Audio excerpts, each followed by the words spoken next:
Um, so I was just stating the PROLang aims.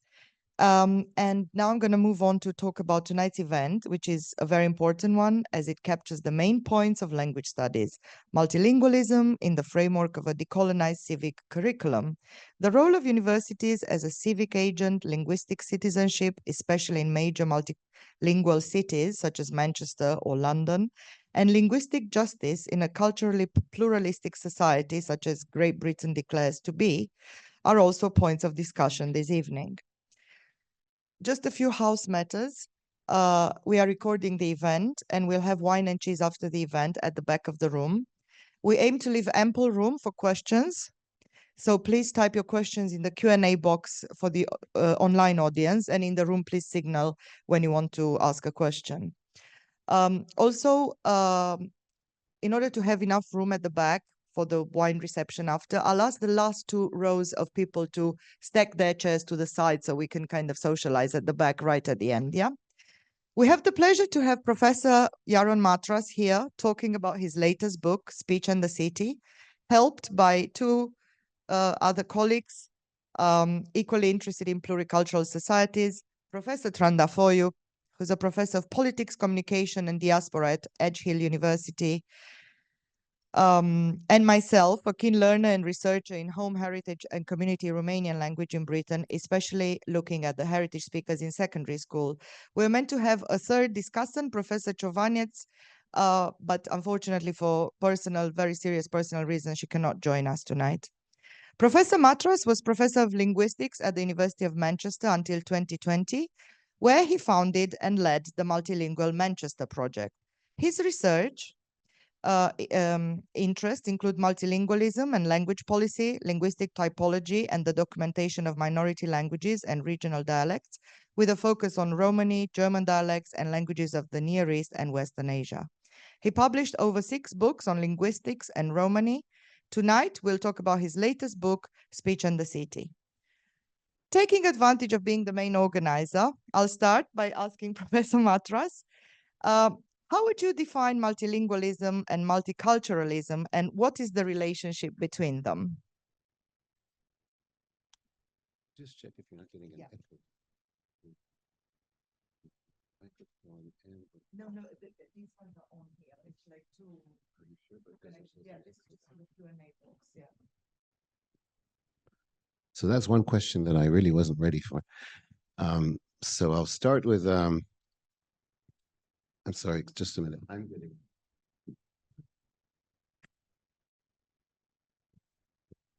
Yeah.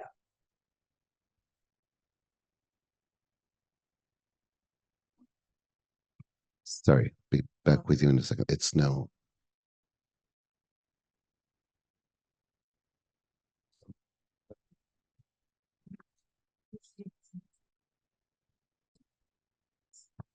Now, that's better. That's much better. Thank you. At the beginning of the book, I talk about an event that was a project launch. This was in 2016, and the Arts and Humanities Research Council had given away, issued, allocated, whatever the word is, a huge grant for a research scheme that was called the Open World Research Initiative. It was supposed to be a 4-year project. Because of the pandemic, it was extended to over 5 years and was funded with altogether around £16 million. And I think there was an add-on for some of the projects later on, so more than that. So very big. And there were 4 major centers.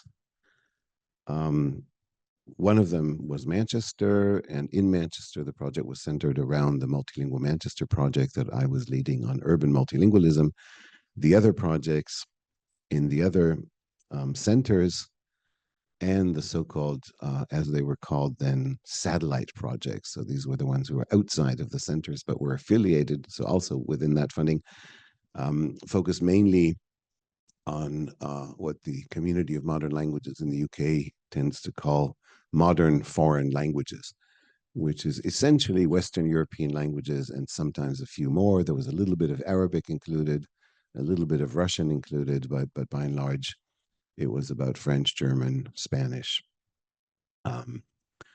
And the purpose of that big project, or rather research scheme, was to, and this was a word that was used by the funding body at the time, to re-energize work in modern languages against the background of quite a few years, or more than 15 years, that universities were registering a decline in enrollment in modern languages degrees, which gave rise to a big concern within universities. So the academic sector, and that includes universities themselves, but there are various associations that bring together the teachers and the departments by subject area and by region, and they also get together and they have conversations. And there were various reports commissioned by government bodies and research councils and others over that period of 15 years, and perhaps even longer, to try and identify what were the reasons for the decline in enrollment. No doubt one of the reasons for the decline in enrollment was a government decision in the early 2000s to no longer make languages compulsory at secondary school level. And so the number of pupils in secondary school dropped, and hence the number of people seeking university degrees dropped. And in what some people will call the neoliberal corporate-oriented university system, I use those terms in the book every now and again, usually in citation of others. I'm not so much a kind of a big fan of big slogans because they can be interpreted this way or that way, but basically the incorporation of a commercial finance-oriented logic into the self understanding of how higher education in the UK sees itself. For example, this notion that we've all also sort of awkwardly become accustomed to over the past 10 years or more, that a university degree is there to boost your earning potential. I mean, that actually comes first after that, and then it gives you knowledge, and then makes you a good citizen, and then it allows you to, navigate the world or talk about important issues. But in the first instance, it's there to boost your earning potential, and universities are ranked according to whatever data they could find or pretend to find about their graduates earning a lot of money, and university degrees are ranked according to that. And that then at that point became a problem. And I have to say in brackets here that to my knowledge, very few, if any, UK universities offered resistance to that narrative, at least in my experience, during the decade, followed from, let's say, about 2010 to 2020, that period that I kind of talk about in the book. I didn't register any resistance from top executives in the higher education sector to that narrative, but rather a race to deliver on that very same statement. Who can boost more graduates who earn even more money? And of course, that was another reason for university management and structures to lose interest, or at least not be enthusiastic about language degrees, if they do not, A, attract a large number of students in enrollment, and B, can show that whatever students they do attract, once they graduate, have an earning potential that meets those kind of expectations. And so it's a long introduction to a simple question, and by the time I finish the introduction, I might find an answer to that question. But I'm heading toward an example that I think will illustrate the point. So, and so there was that injection of funding based on some kind of assumption that if there's a lot of research, and that research also is accompanied by a very intensive public engagement campaign around languages, then that would boost confidence, boost interest in modern languages. More students will enroll, universities will be more confident, more employers might become aware of the opportunities of employing languages graduates, and that might help the income. It wasn't tightly scripted. It was kind of in vague terms. If we give money to research, then there will be some kind of payoff in a better status of modern languages degrees around the country, and we can help them. That was basically the argument.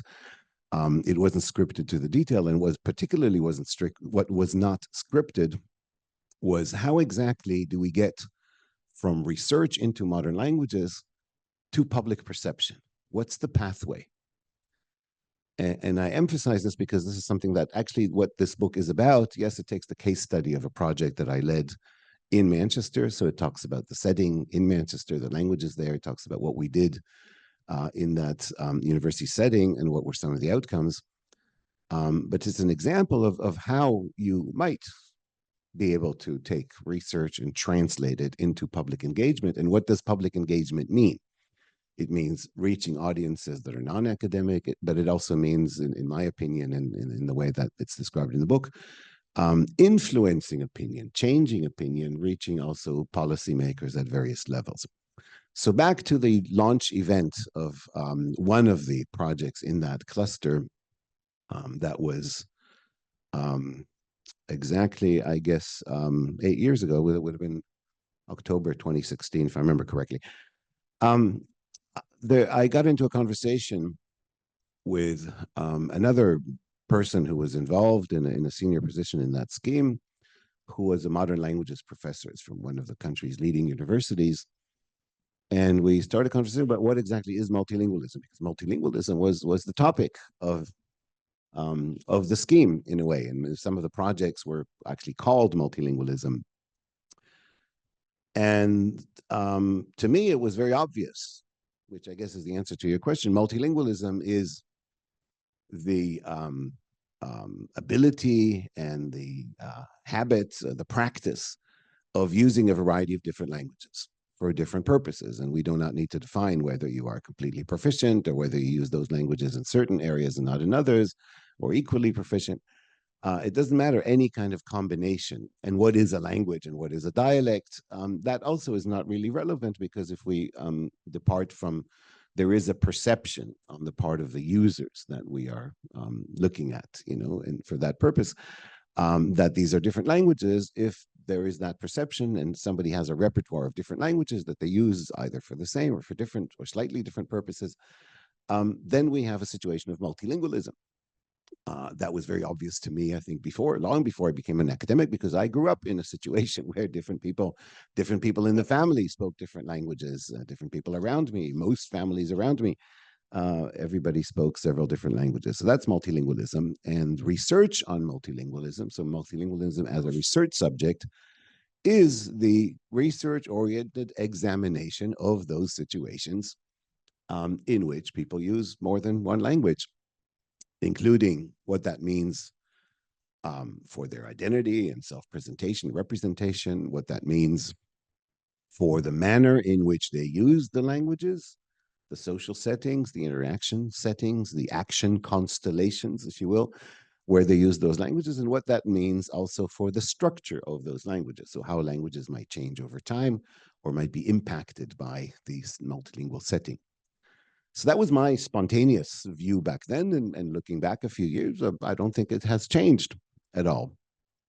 However, to that colleague that I was having a conversation with, it was something completely different.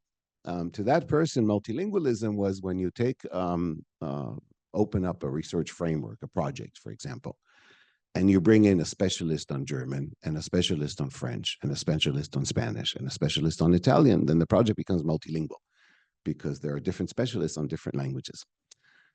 And then kind of extrapolating from that, you could say that the difference between us is not just in the kind of this narrow understanding of what the research agenda is or what the structure is or even what the object is.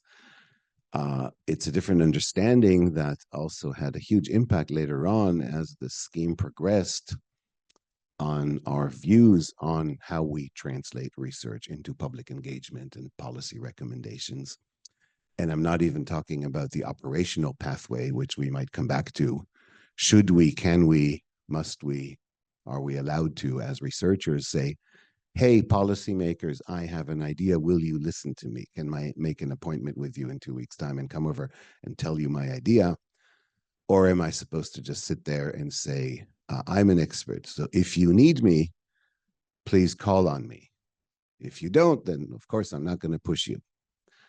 And if you want me for something particular that is of use to you, then tell me and I will comply to the best of my knowledge because I want to be useful to you. Or am I allowed to say, I don't think what you're doing is right because I'm an expert in this area. I have a different opinion. Now, it's for you to decide. I don't have the power to, I'm just a citizen. But I can write about it. I can talk about it. I can maybe put some pressure on you. I can be a lobbyist. Should I be a lobbyist? Can I be a lobbyist? Am I allowed to be a lobbyist? What does public engagement mean? Especially when we get 16 million pounds put at our disposal to research, but also translate our research into public engagement, influence public opinion and policymaking. What's the pathway? What's allowed? What isn't allowed? And back to that particular issue, how that is relevant to defining multilingualism. If the view of multilingualism is it's an accumulation of skills, that was that colleague's view. Maybe that person has changed their mind in the meantime. I haven't. Multilingualism as an accumulation of skills, it says something. Our point of departure then in that kind of mindset is the monolingual mindset. We are all or mostly monolingual in the country, and having another language is a skill that we acquire through formal education. And putting together that skill multiple times gives us multilingualism. So we have a degree in Italian, a degree in German, or we bring together a colleague with a degree in Italian, degree in German, or expertise therein. And that is multilingualism versus multilingualism is a reality where people grow up or pretty much as they, it doesn't really matter what exact age in, there's no threshold as far as I'm concerned, but their day-to-day reality is use or even just encounter with different languages. That is a situation of multilingualism. You can live in a multilingual setting without necessarily seeing yourself as actively multilingual in various ways, and we can come back to that. And that, just to conclude on that, translates into, if your view of multilingualism is the first, that is, it's a formally acquired skill, and that's what you're wanting to boost by taking your research and lobbying for it, if that's the right word, or just promoting it or publicly engaging with it, then you're going to say, we need more and more and more people of probably monolingual background to acquire these kind of skills. So we need more and more formal education. We need to give them incentives. We need to reward them. And we need to persuade government that it needs people like that. And this is what happened in the summer of 2016. Does anybody still remember? So what happened in the summer of 2016 and thereafter is that, many researchers thought, okay, where is policy? We're talking to policymakers. What do policymakers want these days? Brexit means Brexit. So if that's what they want, then we have to tell them, we have to open up a pathway, we have to be realistic. If we want to influence them, we have to kind of, I call it the appeasement, but some will call it, we have to connect with them, we have to interest them. So we had this kind of now more than ever. Now being, now is a deixis, right? So it picks up a particular shared point in time, or that is a referential point. Now more than ever, it's important to learn French because we need to now beat the European Union. So we need to have more language skills than they do. Well, good luck with it. But that became kind of the line. When you view multilingualism as accumulated formal skills that are there for the national interest, or we are losing GDP if we don't learn more French. I am making a bit of a caricature of it in my tone, if not anything else. I'm, happy to go back and take it, to the more serious level. There are footnotes in the book, and the footnotes point to those reports, and there is a critique of the reports, and we can't do it all here in great detail, but we can, very happy to go back to some. Versus, we are a multilingual society in the sense that I defined spontaneously in that conversation with the colleague, and that, as I said, I continue to believe today. We are a society which, through circumstances, and did you mention decoloniality before? We can come back to decoloniality. That's obviously in the subtitle of the book. So we can come back to what that means, but partly in the aftermath of colonialism, but partly even before and during, this country has become much more multilingual than it was before. It was multilingual, and then English took over, and then French took over a little bit. And we've been, this thing of acquiring a skill, we've been teaching French to the English middle class since the Norman Conquest. There's nothing new about maintaining French in the curriculum. But we do have a new situation that we have people who speak Punjabi and Polish and many other languages on the street, and that's part of the day-to-day reality. And they're not just immigrants; it's people born in this country. Second, third, fourth generation of people who speak other languages, have various languages around them. That is a reality. And what does that mean? And it doesn't mean that they don't know English necessarily. I mean, some of them keep coming in, they don't know English. We need to cater for that, but that's not the core, in my view, of the multilingual reality. It's not the problem of how do we teach them English. It's a problem of it's part of the culture and part of the heritage, just like so many other aspects of different cultures that people have. And where does that need to be taken into consideration? So that's my view of what multilingualism is, and already how it needs to translate into a vision of what do we do as researchers if we want to, as you also indicated in your introduction, as the focus point of the initiative here, if we want to also make a difference to society.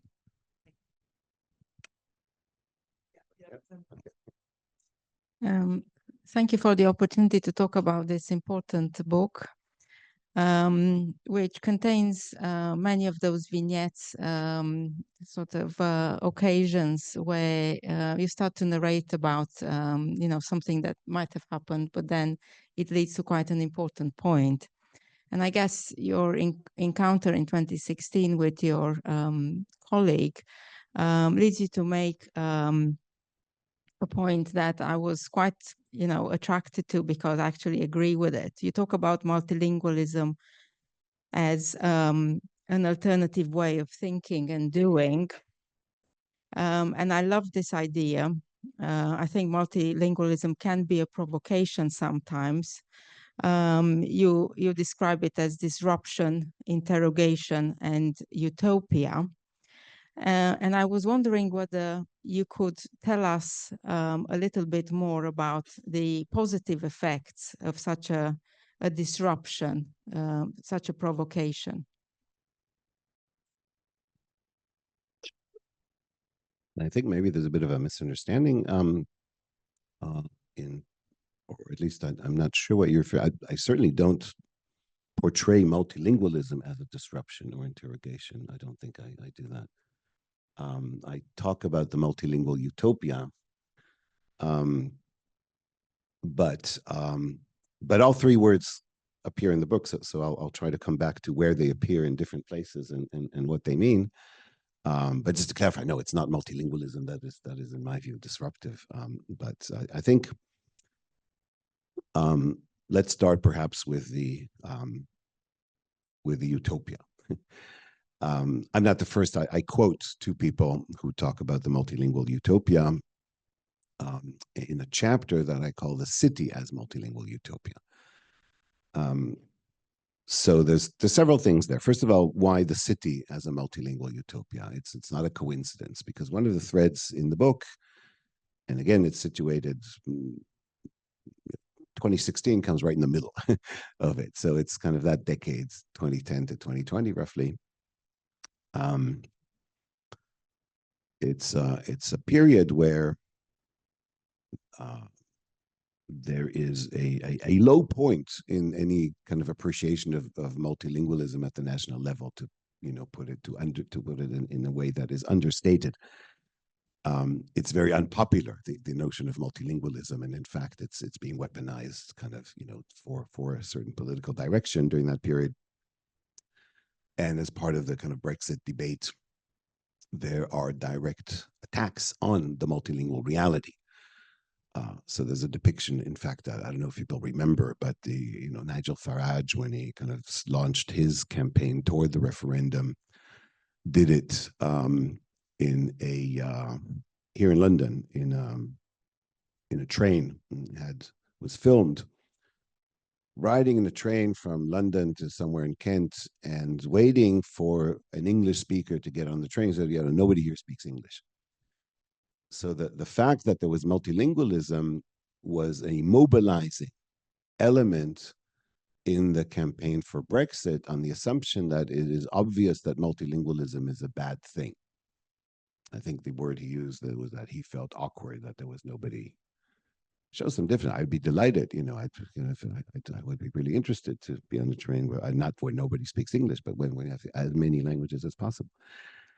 And he was not the only one. And Nigel Farage is obviously the symbol of the Brexit campaign, but there's so many others, and across the spectrum. I don't want to start naming names. Some names are named in the book, and there's many more. So this idea that multilingualism is a kind of a citizenship deficiency. So if people arrive and they're good workers and we need them and we welcome them, then at least they should learn English. We had Boris Johnson after the referendum at some point, between the referendum and when he became prime minister, saying, too many people in the country do not have English as their first language, and that needs to change. That was the statement. So, I mean, he forgot that there's a Welsh Language Act, for instance, and that the invasion was of English speakers. Welsh was here before. But even that aside, how do you change your first language? I mean, that's one thing. And one can argue about what does the term native language mean? A native language is a bit of an essentializing term. It's the language that you know from birth, but it's not necessarily the language that you know best. Some people are born, raised in infancy with one language and then end up, through immersion, strengthening another language, maybe even forgetting the language that they learned to some extent at birth. So native language, but first language, that's just a historical fact. Whatever was your first language, could be several actually, but that's a historical fact. How can you change? How can you change that as an individual? If you're saying it needs to change at the level of the society, that means we need to prohibit people from speaking another language than English to their children at home, but it probably doesn't mean anything. He probably just, like, being Boris Johnson, didn't really think that out through at all. But it was said. And the fact that it's said, and the fact that politicians have this instinct to say things that they think at least some people will want and agree with, says that thing. So that's the discussion at national level during that time. And then I'm saying the city, there's a dichotomy here. The city acts differently, potentially. There isn't the city, because I don't mean the city council of a particular city that takes a majority decision and then a city policy. I mean the city as a kind of an interwoven web network of different actors and institutions, public service providers, cultural institutions. They all kind of interact. They interact with one another. They do things publicly. They don't always agree on everything, but there is a kind of a city narrative that I, in Manchester, where I worked, contributed to, and then try to, comment on, analyze to some extent as an example. And the city there was receptive to the idea that, whoops, multilingualism, that's a badge of honor that we wear with pride. We are Britain's multilingual city. At some point, I published this and I did research on it. We did press releases. The press picked it up. The social media picked up the press. The politicians picked up the social media and so on. And through kind of a chain, which brings us back to that, how do you get from research to public engagement to policy change? Through that change, at some point, Manchester said, if you go to this website, Visit Manchester, and calendar of events and so on, welcome to Britain's city of languages. We have so many languages. It's part of our identity. And politicians, local politicians keep saying that. Other institutions keep saying that. And that occurs more or less at the same time when Boris Johnson says, everybody has to have English as their first language. So there's a clash here. So that's the city as a utopia rather than Boris Johnson as the utopia, for example. But what is the utopia? And I pick up on two other scholars who talk about a multilingual utopia with slight differences. One talks about utopia as, we have a multilingual reality in our major cities in Western Europe in general or beyond. And that means that it means more than just certain action routines are duplicated because they're done not just in German, but also in Turkish. It means that there are also new action spaces that are multilingual. Now, you can look at it narrowly, for example, interpreters in the healthcare sector. We wouldn't need interpreters if there wasn't a multilingual setting. So we have, new job opportunities and new domains, and the discourse between, in this case, if we're talking about the healthcare sector, healthcare professionals and patients becomes potentially more complex because it adds an element. So that's one way of saying, or one particular aspect where the reality becomes more complex due to multilingualism.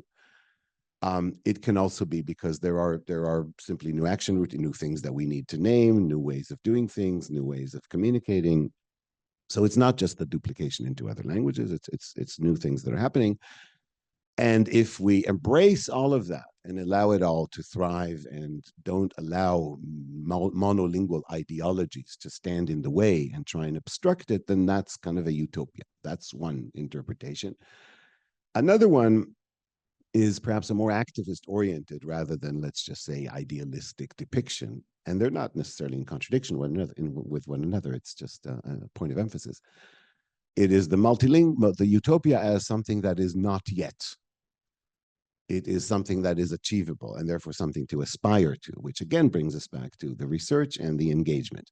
You know, if we say this is the research, this is the reality, but it needs to be accepted, acknowledged, facilitated, supported, promoted, then we get from the reality that we describe and analyze to the aspirations that we can formulate. And then that is framed as the utopia. You know, what are we aspiring towards? So that's the multilingual utopia. And then on the way of getting there, one of the ways of getting there is saying, well, what is not utopia? I don't mean now right the opposite, the dystopia. And I don't want to say that monolingualism is a dystopia, because we do have here and there some monolingual societies. That's not the polarization here. But if we're not yet at the, if we see utopia as the not yet, what are some of the obstacles? Some of the obstacles on the way is that we have, you know, society has, or its institutions have a hierarchical understanding of language. Some languages are more important than others. Some are acknowledged and some are not. So can we put something forward that would question those hierarchies and say, wait a minute, there's something with the, you know, the reality is there, but the institutional acknowledgement or the opportunities, they don't quite fit the reality. That's what the interrogation is. So it's not the multilingualism that interrogates directly, but of course you're right. I mean, the multilingual situation creates that need to interrogate, but it's the hierarchies that are being interrogated. That's at least my understanding of it. So the interrogation is an action, or I, you know, go a step further. It's an activist agenda, because in the research we can interrogate, but we point out. We point to things, we describe, and interrogating, at least in the way I use it. That's why I said, you know, there's different uses potentially, but you know, I go back to you in a moment and see if that's also how you see it. But the way I use it, you know, the interrogating is part of that step from the research to the trying to change reality. So we and again, I'm not the only one who uses it like that. This concept of linguistic citizenship, which has become, it's an emerging concept perhaps in the past 10 years, perhaps even less, in social linguistic research, that says, well, in some ways it's an answer to the concept of linguistic human rights that's been around for a bit longer. Language is a human right. It's not just a skill for diplomats and spies and bankers to help global Britain. You know, as we go back to that first agenda, it's also a human right. You know, if your language is Kurdish, maybe it's not going to help us in the financial markets, or, you know, when the spies, I don't know, maybe they need Kurdish, maybe. But you know, whatever, check any other language, Navajo, you know, whatever. But if that's your language and you live in the society, it's a human right to be able to do certain things with your language, at least not to be curtailed and not to be ashamed and not to be stigmatized for it. And that's been formulated for quite some time by social linguists. So you know, but who protects human rights? Who do we turn to for human rights? Government, the courts, the various, you know, legal frameworks. And the idea with linguistic human rights is, you know, just like we have other human rights, we need those kind of frameworks to take language into account so that we can claim them. And the claiming, though, is a kind of a legal kind of, or legalesque kind of procedure. The linguistic citizenship approach says, well, okay, we're not against it, but we don't have time to wait, you know, for governments to legislate and for us to find the money and the lawyers to take them to court and then implement and then delay and stall. there's things that we can do on the ground. We can just go out there and do a language festival and have everybody who speaks Azeri and Tigrinya and whatever just display their languages, and then it becomes out there, and it's much more in the public awareness. We can do that in schools, so teachers know that there's a Romani language, and that not everybody from Syria speaks Arabic. Some speak Kurdish, and some speak Armenian, and so on. So there's a lot of things that we can do bottom up without just waiting for it to be legislated and waiting for it to be granted to us, in an institutional pathway. And all of that falls under the interrogating. So interrogating in the widest sense that we don't just accept the reality, and we don't just wait for those who have the power to legislate to do that for us. And we don't wait until Boris Johnson reads a book and decides, oh no, I made a mistake. We just go out there and we do things directly. And that in turn can be disruptive, but disruptive in the positive sense that it is disruptive to the inertia, that is going. And that's what I meant, I think, with those things. Is that I think that's how I understood it as well, that multilingualism asks questions of monolingual ideologies and resistance to multilingualism in a way, and multiculturalism, and also comes with, and you say this in the book, with new ways of thinking, creative ways of trying to think about the world. And of course, you also mentioned Brexit. So, and we are now again in a quite peculiar political context here in the UK, where obviously, as you say, we have the practice of multilingualism, the realities of it, but then we have political will as well. So I was wondering, what's your sort of reading of the current political situation in the UK post-Brexit, new government, and so on and so forth? Are there opportunities opening up for multilingualism support, or are there still threats? Well, the book deals, as I said, with this decade from 2010 to 2020. And I think that's what I'd rather focus on, because I think, I can just as a citizen, like everybody in the room, I would have an idea about this or that. But I think if the focus is, here today, me as author rather than me as citizen, then it's what's in the book, and what's around it, and what's kind of inspired it, and so on. Plus, I think we've got a bit of a new reality as a few months, and I don't know that in today's budget there was anything allocation of several billion or whatever for support for multilingual policy. Maybe there was. I'm not up to speed. If there was, then I don't know about it, so I can't answer that aspect of the question. But I think it's too early. But I would say where there have been I've been involved a little bit in the past few months in discussions that are far from the center of policymaking, but sort of on the fringe of what could become, or what maybe reflects certain policy trends.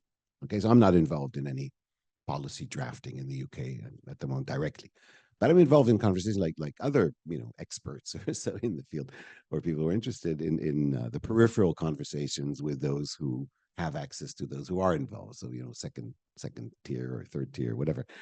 So have a little bit of awareness.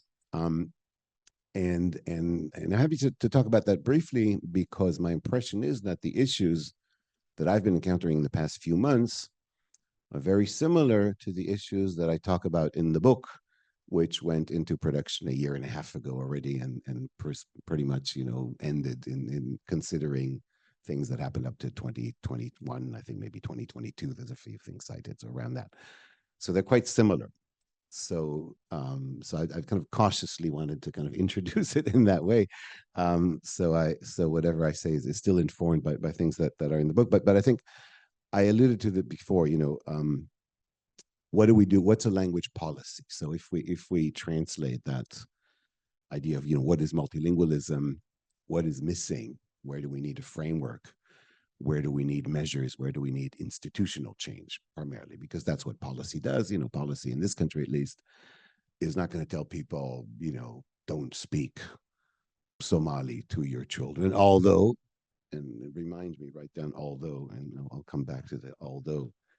Although there is an although, and there's the several vignettes on the although. Come back to the although, but generally speaking, policy on that particular issue is we're not going to expect legislation on don't speak Somali to your children, although. So it's the institutional domains where we expect, policy to change, policy to reflect changes that we identify in society. So going back to my very first example, that discussion about what is multilingualism with a colleague and how that translated already a little bit into policy initiatives or policy-oriented public engagement. So public engagement that is aimed toward impacting policy and shaping policy. There is still an ongoing discussion now about how to, first of all, preserve and expand the teaching of language skills centered around what is called still modern foreign languages. There's been no change since I wrote the book and since now and in the last few months. And there's been very little reflection that needs to change in principle, is my impression. The change that has occurred, and this is very fresh and for a few months, is that we have a new acronym that's been introduced into the discussion, which I don't mind admitting I came across only a couple months ago, and I first didn't understand what it was. I'm not even sure I can. HHCL, right? Okay.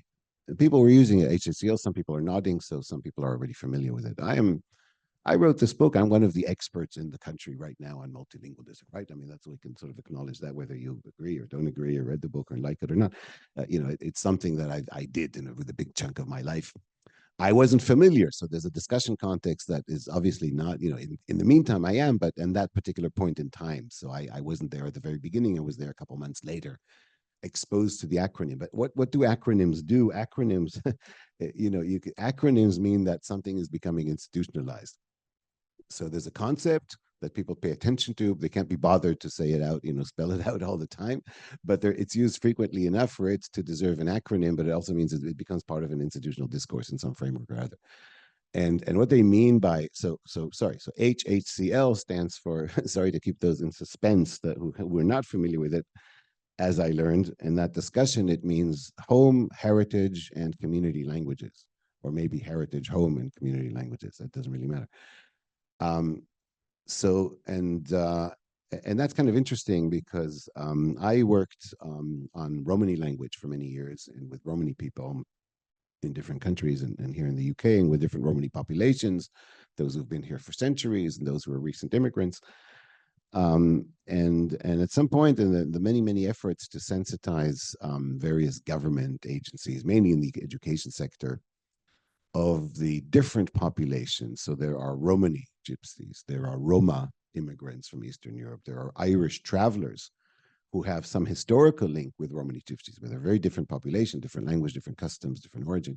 There are Scottish travelers. There's different communities that are often lumped together by this term, external term, gypsy. Practitioners, government officers, politicians found it very, very difficult to understand that there are differences and what they are. And at some point, the term was coined GRT, Gypsy Roma Travelers. And then you don't have to make the decision, you have to bother. You can just kind of basically think Gypsy, say GRT. It's politically correct. It's an administrative term. And I remember saying, this is quite a few years ago, saying, well, but, nobody uses it in the community. Nobody knows what that means. We're either Roma or we're Gypsies. The English Gypsies call themselves Gypsies. They don't find it stigmatizing. But they would never call it travelers, Irish travelers, Gypsies. Irish travelers call themselves travelers. They won't never call themselves Roma, So it's not just the label. It means a different understanding. And that doesn't mean that they're completely hermetically sealed from one another. There's friendships. They are those who travel share caravan sites. There's intermarriage. One of my earliest and best Romani Gypsy friends in the north of England In one of our first encounters, I asked about Irish travelers. You know, what are their customs? What is their language? He goes, "Oh, I don't know anything about them." He said, "They're completely different people." But my father-in-law is one. So if you're interested, I can get you in touch with him. So he married an Irish traveler. That doesn't mean that there's no boundaries. The boundaries can be crossed. The families can incorporate. And, you know, I can marry somebody who's Vietnamese. That doesn't mean there's no difference between what I am and what is Vietnamese. You know, so the same applies for Roma and travelers.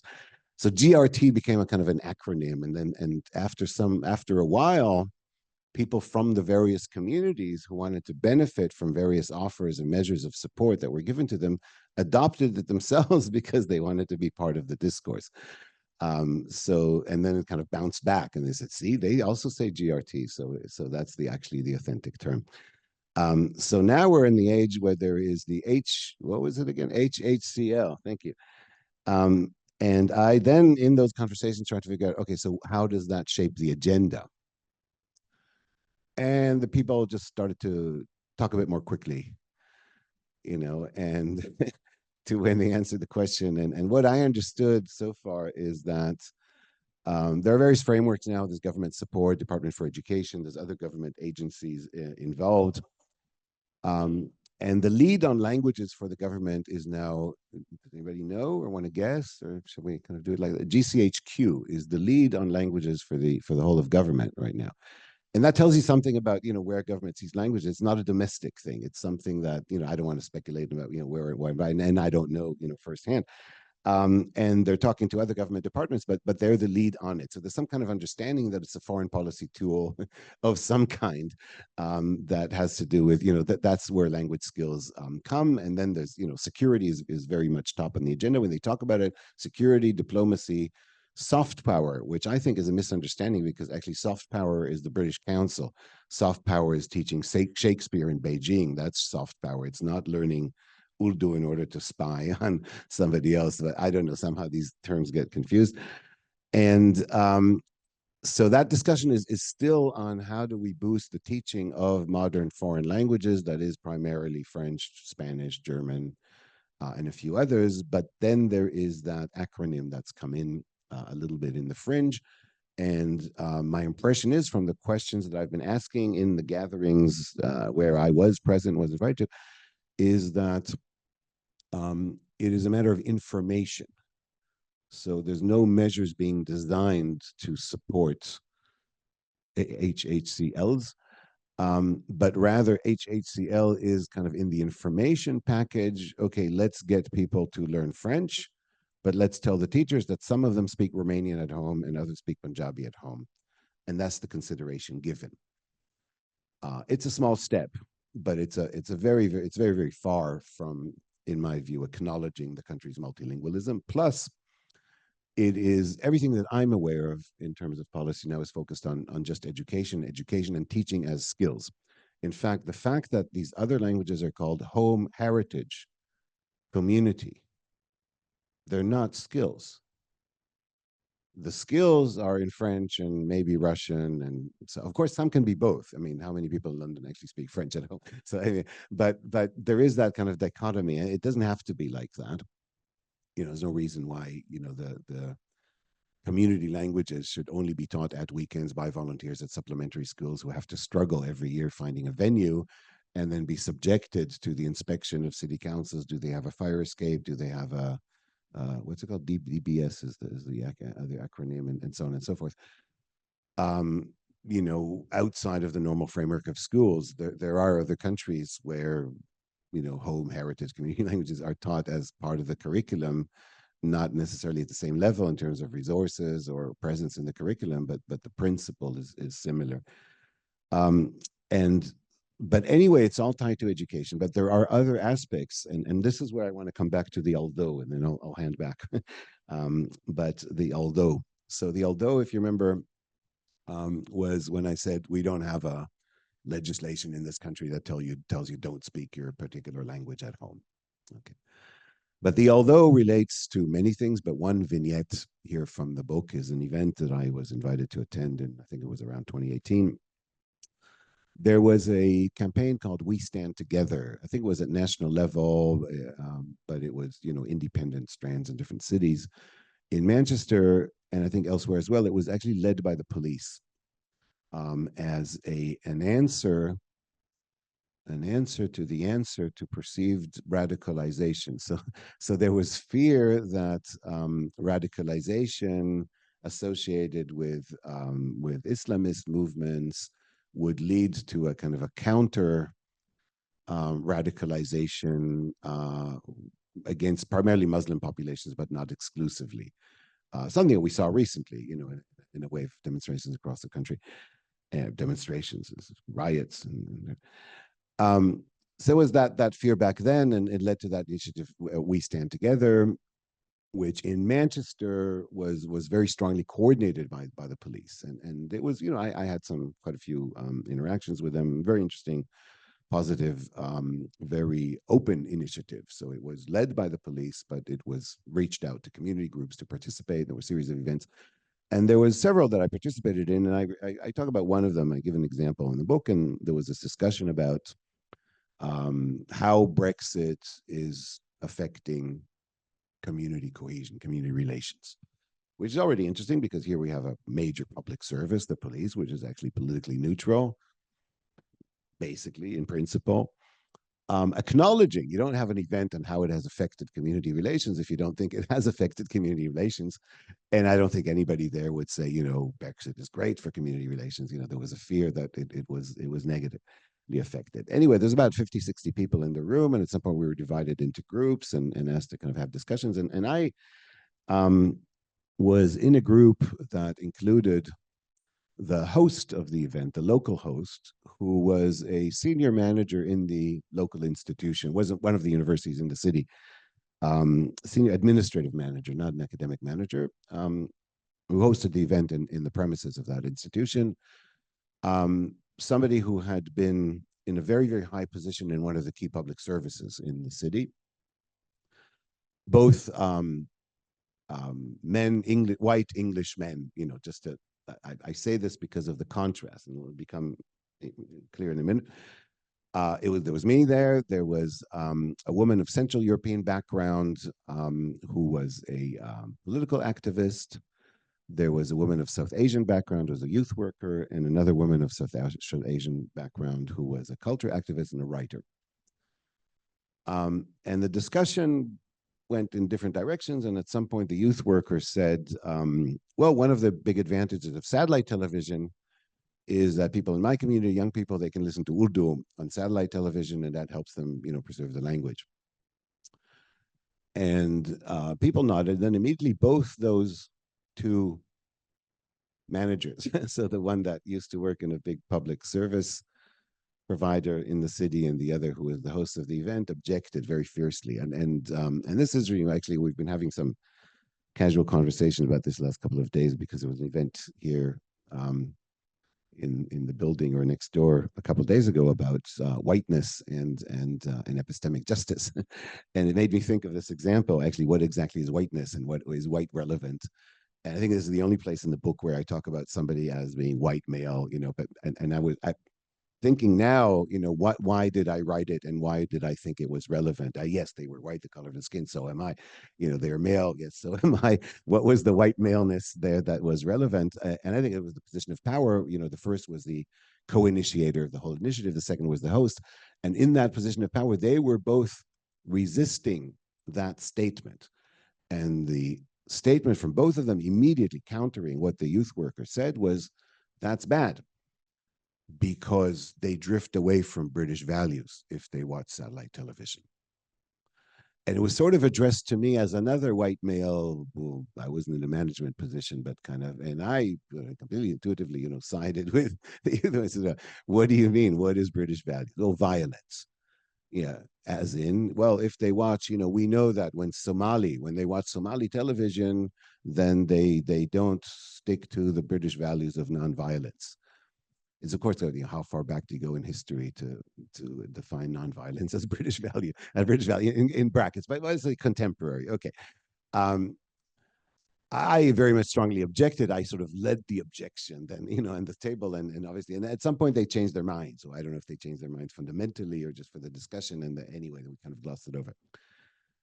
But where is that the although? So that's already the although, because here they were people that they didn't have the power to tell Somali people, don't let your children watch satellite television, but that was their opinion. And they had, you know, positions of influence, let's say, if not power in that particular event, influence in society in general, represented also, and I guess that's what drifted me to get the white male thing, you know, represented a mindset that is widespread potentially in people when in influential positions. And maybe if they could, they would, you know, and I mean, it's not, we've had this in the last couple of years that, you know, certain satellite television were banned because somebody said, you know, they're, you know, indoctrinating us or whatever. It's not completely unprecedented, so who knows? However, trying to reconcile, just hypothetically, if the BBC had a 24-hour channel in Somali and in Urdu and in Punjabi, as it does in Scottish Gaelic and in Welsh, then potentially we wouldn't have that problem. You know, we wouldn't even have that discussion. You know, then there wouldn't be an inherent link. I'm not saying there is. I don't know Somali television, and I've watched a little bit of Urdu television, and it's probably varied. So I don't subscribe to the view that that necessarily puts people away from British values wherever they are. I'm just saying, you know, just for the record. But we wouldn't even have that discussion about how language at home links to non-British values, supposedly, if there was a British broadcaster that was broadcasting in these languages. However, that's not on the table at all in the discussion. You know, it's you know, the was, are we going to have 5 hours of French a week or 7 hours of French a week? You know, that's the discussion. Are we going to get everybody to learn French, or also to learn Spanish, or also Brazilian Portuguese, because of, you know, how much trade do we do there? That's the level of the discussion. And are we then going to tell them about speaking Punjabi at home? Because we're going to tell them, don't worry, learning French is easy. You already know Punjabi, so you already have another language. So why not also learn French? That's where the HMCR, whatever, you know, comes in. HHCL, thank you, comes in right now into that discussion. So that's what I'm observing at the moment. And I think that we need more. I think that we need a comprehensive language policy for the country. Now, I'm not running for political office or somewhere. I'm not campaigning here, but I'm not putting forward a kind of political program with all the points answered and so on. But, you know, we need to give that consideration. We need to look at where are the domains. It's not necessarily everywhere. And it's nothing to do with people don't know English. You know, many of the government papers on this issue, and I refer to many in the book, are we need to have a common language. So we need to make sure that everybody learns English. English is important, but we don't not have a common language. You know, there's 0.03%, according to the census, who don't know English, and that's been steady across the censuses. You know, and that includes, there's 500,000 people who come to England as students for the summer to brush up their English. You know, so that's kind of a bigger industry than many others. So that's it's not the absence of a common language. It's, you know, where are there domains where consideration can be given? For example, broadcasting. For example, teaching your language, having, you know, the opportunity to learn your language. For example, also better handling of interpreter provisions in the healthcare sector. And Britain is actually excellent. You know, in world comparison, I don't know that the country boasts as such, but I've done research on interpreting in the healthcare sector, and we've read research on other countries, and I work, you know, speak to colleagues who research this in other countries. Absolutely wonderful, but it's not regulated. So in Manchester, Central Manchester Hospitals has I think one of the best systems in the world. I describe it a little bit in the book in terms of how it manages its interpreter provisions. North Manchester Hospital has nothing, and they're just 10 miles apart, you know, so it's a bit random. It's not regulated. It's very much dependent on private contractors who are not regulated. So there's a lot more we can do. But still, you know, so that's one area. And, you know, what other areas? And I started a little bit with colleagues some years ago. We put together a language strategy for the city as a proposal.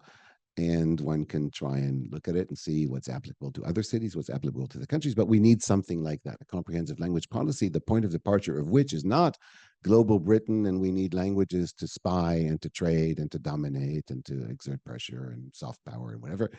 I think the point of departure has to be, we are a multilingual society. It's a human right. It's part of the culture. It's a multicultural. And that's back to that.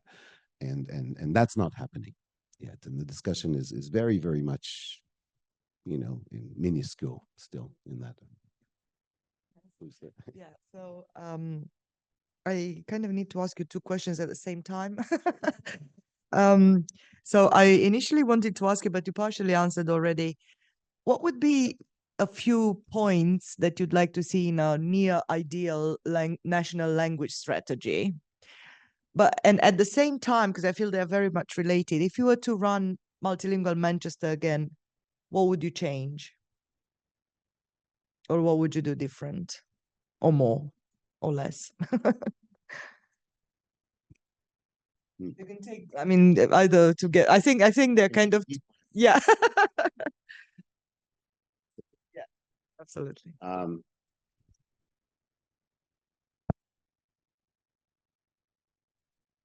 Well, I think, on the first question, I think it's more the pathway towards, but like I said, I'm not, here proposing a complete platform. It needs to be discussed and researched. We need an evidence-based. And there are beginnings, the organizations like the British Academy, and even the British Council, there are many, many reports that have been commissioned over the years, and some I find more inspiring, some less. And sometimes I think there's even contradictions, but that speaks to the pluralism. So there is already, a lot of notions, a lot that's been written down, and these are evidence-based recommendations. Again, some, in my opinion, more solid than others, and so there's a hierarchy. So there's a process and I think that process needs to be intensified, but it needs a direction, because the fact that the pluralism is good, but it's not necessarily that the British Academy, just to stick with that example, publishes policy reports, but to my knowledge, has never been entrusted with drafting a comprehensive language policy, and that's a different kind of a step. So as long as you're drafting different reports, you go with the author's own preferences, their areas of specialization, domains to which they had access. If you have the remit, the brief to do it comprehensively, whether it's the British Academy or any other organization, or think tank or whatever, then you have to do it more thoroughly and comprehensively, and in a more cohesive manner. And then we need an evidence base. We need, just like in other areas of policy, where are there gaps? Where is there language-based discrimination? Where is there lack of awareness? Where do we need training packages? I've done a lot of training to public service providers with my colleagues, for example, in the Manchester area and beyond. Some well received, some with resistance. It depends, but what do we need in a training package for practitioners in different areas? By the way, one example that I give in the book, after I talk about that encounter with the colleague that I opened with, is that while I was researching, I came across something in the Greater Manchester Authority, some kind of training presentation for people in the healthcare sector, support workers. And there was a slide there, multilingualism. Multilingualism is the ability to speak more than one language. Plain and simple. But frontline practitioners get it, because they're there. They're working with people. They observe. They know what they need. So I think we need a lot more that's informed by the frontline practitioners, to use that term, and see, what are some of the obstacles? What are the problems? Where do we need information? I'll give you another example. It'll seem far remote from a policy document, because it's a very personal, very, very personal experience. But it'll translate into policy and it'll become clear. I was at some point a patient in the hospital. I had a life-threatening condition, which everything went fine. They were great, and they repaired it all. But I was in hospital for a period, and at some point I was not mobile but alert. Then you listen to conversations. In the center of Manchester is a very, very multilingual area, and different people, different backgrounds come in. And there was a man of Czech background. He only spoke Czech. And obviously, when there were doctor visits, they were accompanied by interpreters. So the clinical interactions were always with interpreters. They were booked in advance. This guy wanted, I don't know, a glass of water or something, kind of everyday, trivial kind of need. And And one of the support workers, I think, came and said, I'm sorry we can't talk to you because we don't have an interpreter. I can't react to what you need. And I said, wait a minute, you can, because one of your colleagues knows Polish. And as it happens, I happen to know that if he speaks Czech and she speaks Polish, they can understand me. Not enough for a clinical, but then it wasn't a clinical interaction. And they got the, I knew who it was because I heard her speaking Polish, or even I heard her speaking with a Polish accent. So I put the 2 and 3 together. And they worked, and they got in whatever it was, a glass of water. I don't remember exactly what the need was. So I had an idea. So I said, can I speak to the ward manager? I said, ward manager, I think you should get all your staff, register their language skills, set up a database of when they have their shifts, ask what the language needs are of all your patients. So at any given moment, and I will tell you as a linguist, when I get well, I'll come back and I'll tell you which language is mutually intelligible with which language, and you can mix and match, or if is that the right word?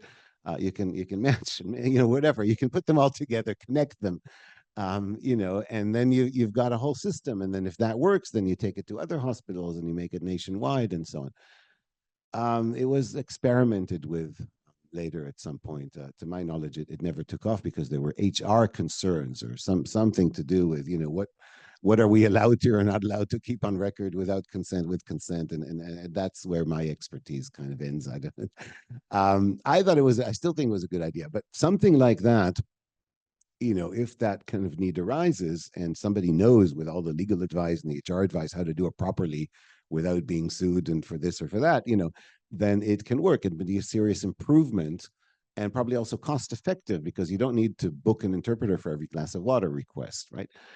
And on, supplementary schools is a huge sector in this country. Just in Manchester alone, we never really got to a figure, but probably 40 to 50 supplementary schools, probably some 10,000 children in the greater Manchester area come every week to supplementary schools, which are not regular. The problem is not that they're not regulated. The problem is that they're not supported.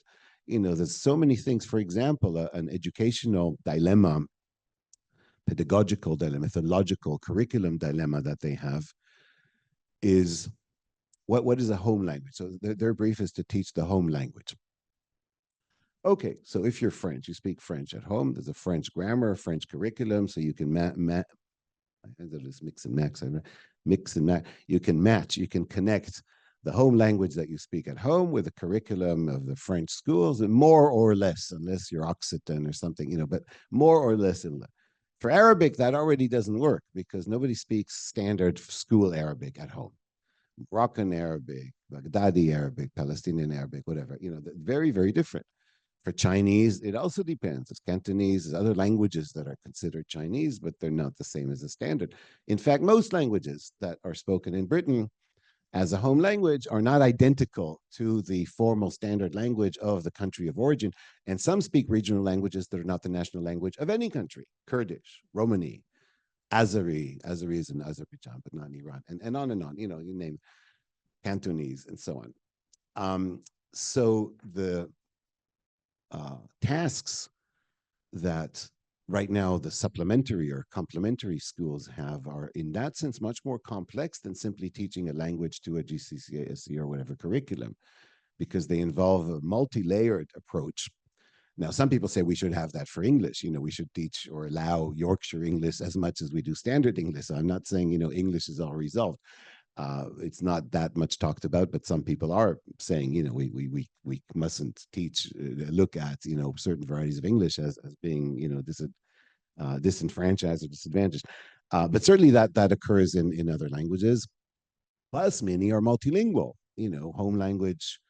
I report in the book on some observations on a home language, Urdu class in a Manchester school, where only a small number of pupils actually speak Urdu at home. Most speak Punjabi, some speak Pashto or Persian, which are kind of very, very different languages like English and Dutch, and they still go to the Urdu class. So the Urdu class is much, much more pluralistic, and the differences are talked about. So, but it's all kind of invented on the spot, ad hoc, by the teachers. So we need help because it's a huge sector. 50% of young people in major cities in Britain come from multilingual households. And it's not going to get, it's not going to change just because Boris Johnson wants it to change, if he still does it. If anything, it's going to at least stay at that level or grow. So that's the reality of the cities, and that's the skills that are that they bring with them as well. So all of those things we need to take. I just a few examples. All of that needs to go into a policy.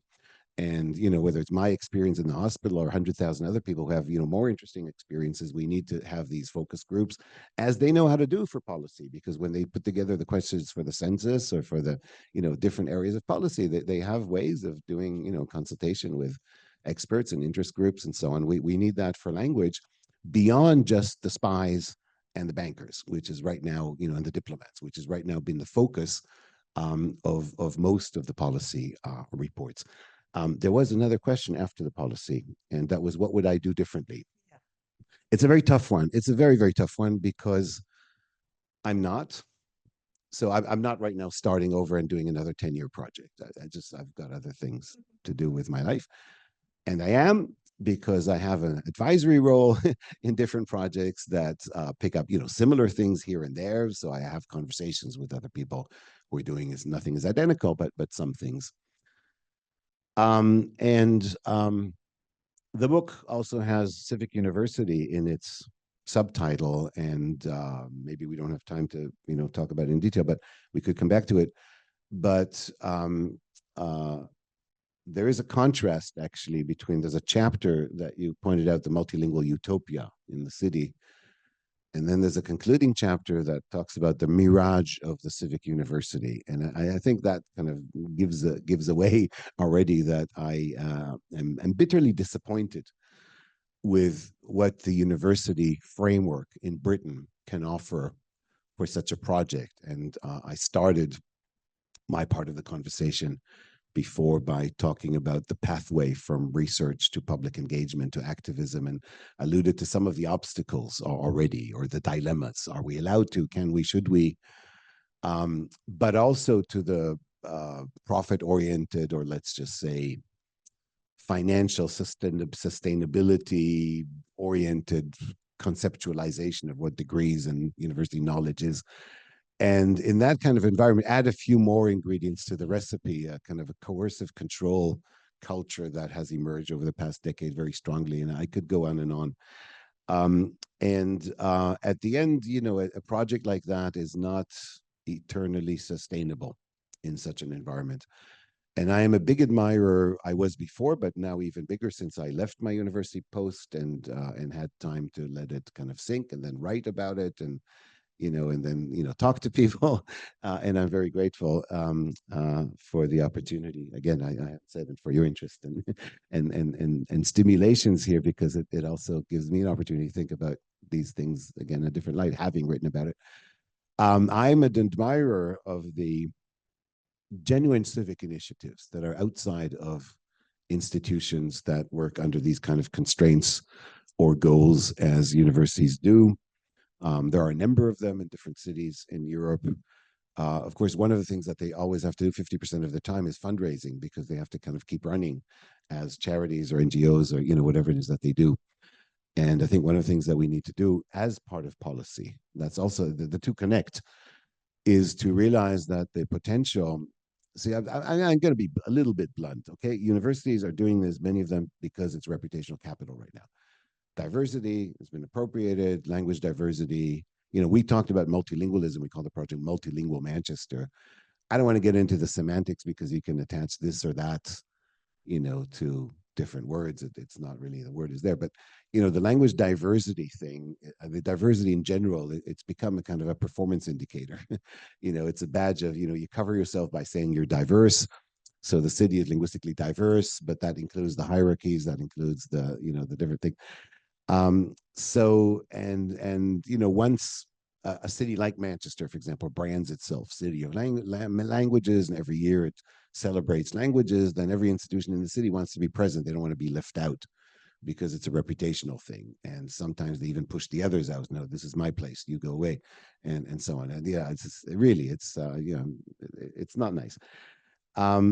So we need, maybe as part of a policy framework, a framework that would say so much budget goes to qualifying non-governmental, non-profit, non-so-on associations subject to certain criteria, and they get it for a few years, then it's renewed or whatever, or they get it as matching funding, or, you know, in whatever term. I'm not an expert fundraiser, but in that sector, but you know, third sector organizations that are devoted to promoting multilingualism, supporting multilingualism in various ways, whether it's classroom expertise or advice for parents. I mean, I've done many events with you know, at community level, call it that, in libraries and community groups, and I get people. It's just, you know, heartening. I mean, after sometimes in the presentation, sometimes afterwards, approaching me privately. You know, I thought of that. I would really like to speak Arabic or Persian to my children, but the teacher said I shouldn't, or the speech and language therapist, I shouldn't. This is like, you know, from a research perspective, I was an undergraduate student in the early 1980s. It was already so obvious because there was research going back 20, 30 years back then that says, of course, it's good for you to have several languages. It's not a disadvantage. As is, you know, so many decades after, and practitioners are still saying that to people, and people are taking it seriously because they think they are their professionals. You know, if my GP tells me take this medication, you know, I say, yeah, I take the medication. Maybe I'll read about it. Maybe I won't. Maybe I'll ask my sister if it's a good idea. But generally, I'll follow the advice. That they follow the advice. No, it's not good. They told me it's not good for me to speak Arabic to my child. From where? You know, and they all have university degrees. Otherwise, they wouldn't be doing that job. So we're missing something. And the bigger the multilingual population, you know, we're 50% at least of young people in our major cities come from multilingual households. You know, it's a major policy aspect, responsibility. So the questions combine, I think, the two issues. And I would do more outside of universities, or I would shut down the whole university system and start all over again and make the university genuinely civic, you know, but I think that's more difficult right now. And you know, back to the genuine civic universities, genuine civic engagement, not just for reputational and economic development. Yeah. Do we take a couple of questions from online? Sure. And then, yeah. So we have a question here that says, many thanks for these insightful ideas, Yaron. Maybe you know this person. I can't quite see his full name. Do you agree that one of the obstacles is that monolingual mindset that exists even among multilingualism advocates? In other words, most discussions, sorry, I lost my place. Where is it? On multilingualism, use the term in analogy with modern foreign languages only, ignoring the fact that a considerable percentage of foreign languages in the UK and other European countries are community languages. As a result, the implied decision was taken to delegate the responsibility of preserving such community languages to supplementary schools which are not prepared to take up such a mission. Do you want to comment at all? And then there's another question. You could maybe see both, and then, yeah. So the other one from Gabriela is, in what sense and to what extent will the policy-related questions that you refer to become obsolete in the light of further advancements in artificial intelligence? Within the service sector, this could be solved with AI technology.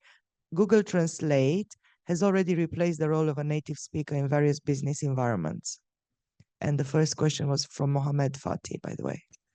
So you could choose. Let me start. مرحبا محمد، كيف حالك؟ السلام عليكم.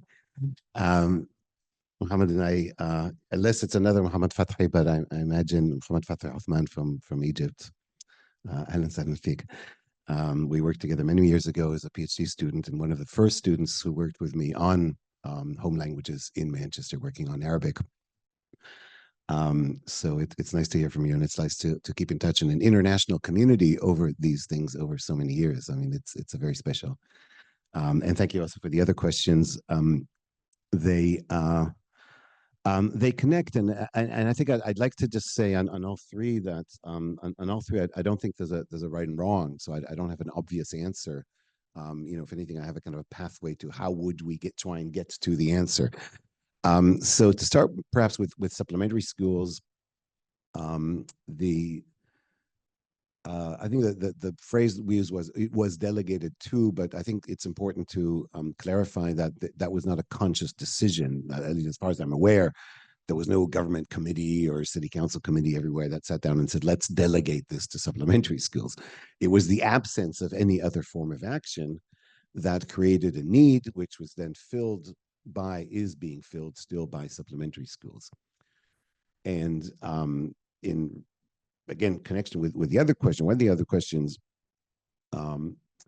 indeed, supplementary schools, they need to find some kind of operational basis. And I was mentioning before what partly the dilemma, one of the dilemmas that they have in terms of language variation. You know, the home language is the colloquial language that you speak in the family, that your family speaks in the country of where your parents are from. When you go and visit them, you want to be able to communicate with your cousins, and you're not going to do that through the formal language, you know, and that you learn, but that's the only thing that textbooks are available in, if they're available. And for some languages, there are no textbooks that are available, so you have to start inventing them and writing them. So indeed, but supplementary schools, in the absence of any framework to support them, address these particular issues. So teaching Chinese or teaching Arabic in Britain to children who grow up here and have home language Arabic is not the same as teaching Arabic in Jordan or in Egypt. You know, it has other sensitivity. In Jordan and Egypt, they take for granted that people speak the language, the colloquial language, and then you teach them to read and write and have access to other registers. And here, it's not obvious that they can even speak the language, and that's part of the agenda. So we need something much more complex.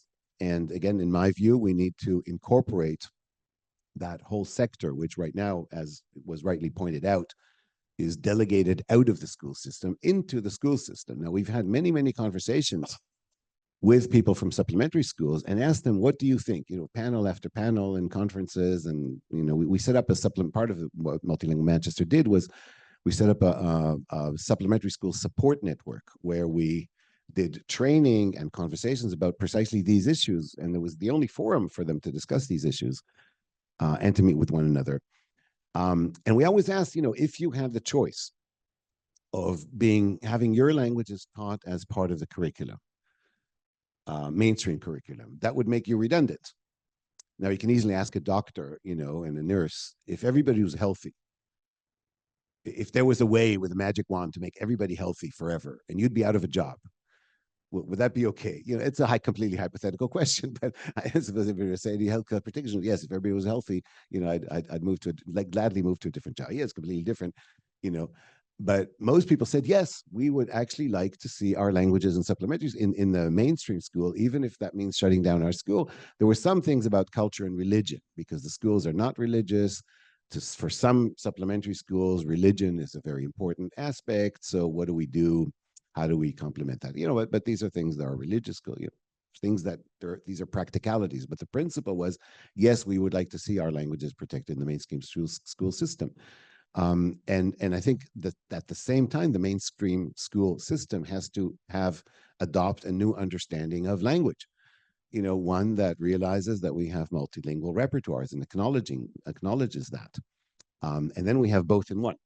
So we have, you know, the supplementary schools supported, but also the concept, you know, them not having to rely on the monolingual ideologies that they have to import right now from countries of origin, because there's nothing else to go on. So, and there was what was the other? We'll take one from the room, so kind of mix and match. So if you, maybe do you mind, like, using my? I'll get you one, a spare one. Otherwise, the online audience won't hear. Thank you, Esther. Yeah, just take the big one. Big one. Just take it to him, and it has to be green. The little light has to be green. Don't press anything; it will just turn green by itself at some point. Yeah. So there's a little queue of questions. Hello, I'm Paulo, and I have a lot of questions, but I'm going to narrow down to maybe one with the two sides. I think you've touched this in your speech,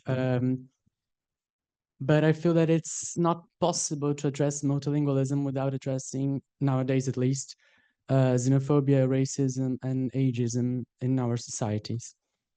And that links to another side of my question, which is the fact that, for instance, in Ireland or in Galicia, the people that still speak the language are becoming more and more concentrated in the rural areas. And I know that you've written about more an urban environment, but I was wondering if, and there's my question. One, if it is possible to address multilingualism in policymaking, multilingualism without addressing these issues, like xenophobia, racism, and ageism, and if the rural context of our countries can have a role in this towards a more multilingual society, or if that's just reserved to a city environment.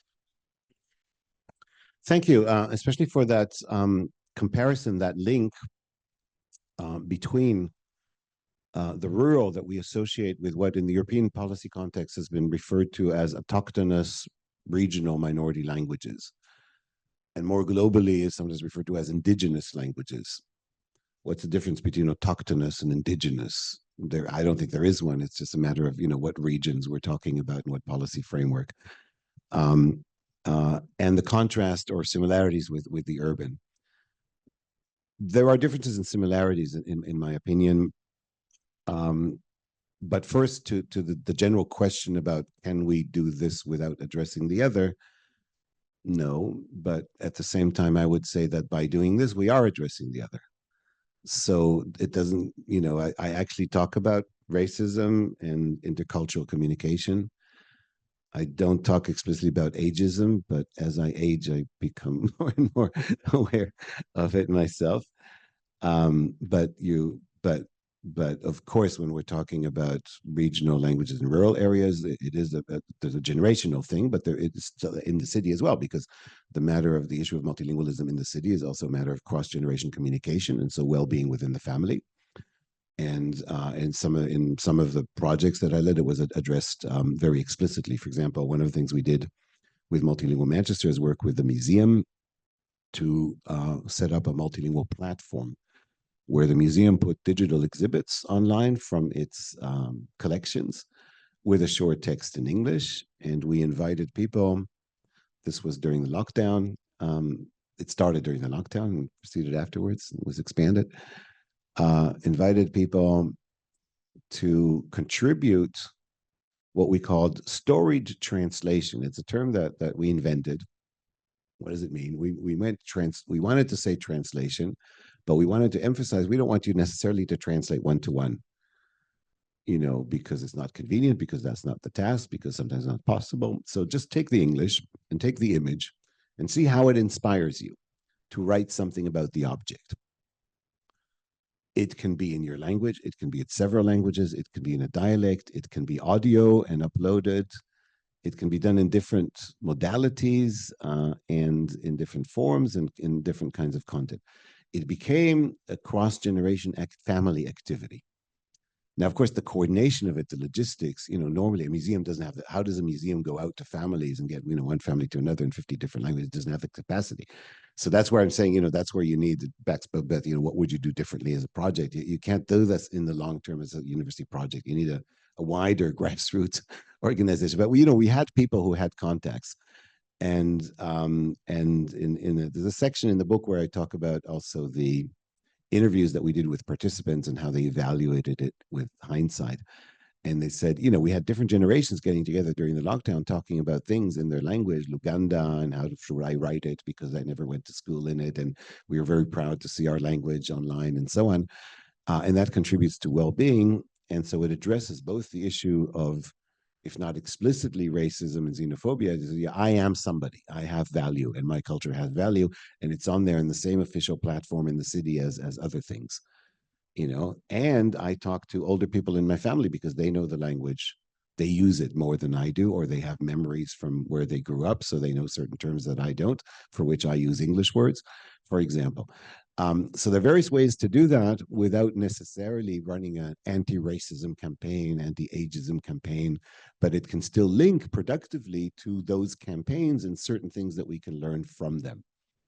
And of course, before I talked about the language hierarchies, and we talked about the interrogation and the disruptiveness of the hierarchies is also the value judgment, positive and negative, that is attached to different languages, and how talking about it and putting languages in the public domain in that way, that connects also to the question about linguistic citizenship that I did explain, I think, before, what the term tried to capture and why it was interesting.